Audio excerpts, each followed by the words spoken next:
गले का रोग है जो छाती में जमा कफ, फेफड़ों, सांस की नली और गले में इन्फेक्शन के कारण होती है। छाती और सांस से संबंधित कोई भी रोग हो, खांसी की शिकायत होना आम है। आमतौर पर खांसी दो तरीके की हो सकती है, बलगम वाली खांसी जिसे हम कफ वाली खांसी कहते हैं और सूखी खांसी। खांसी रोकने के ट्रीटमेंट के लिए बाजार में कई प्रकार की दवाएं मौजूद हैं, पर बिना डॉक्टर की सलाह कोई दवा लेना ठीक नहीं है।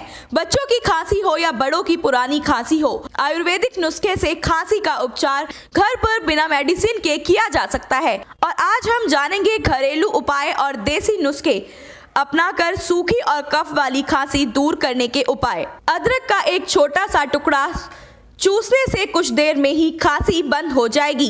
काली खांसी का देसी इलाज के लिए 1 चम्मच अदरक का रस और 1 चम्मच पान का रस मिलाकर शहद या गुड़ इसमें डाल दें। अब इस मिश्रण को गुनगुना करके इसका सेवन करें। कुछ ही मिनटों में खांसी आना बंद हो जाएगी। खांसी जल्दी ठीक करने के लिए ये एक अचूक दवा है। अनार के रस को हल्का गुनगुना करके इसका सेवन करने से भी खांसी दूर होती है। काली मिर्च को मुंह में रखकर चूसने से भी खांसी में आराम मिलता है।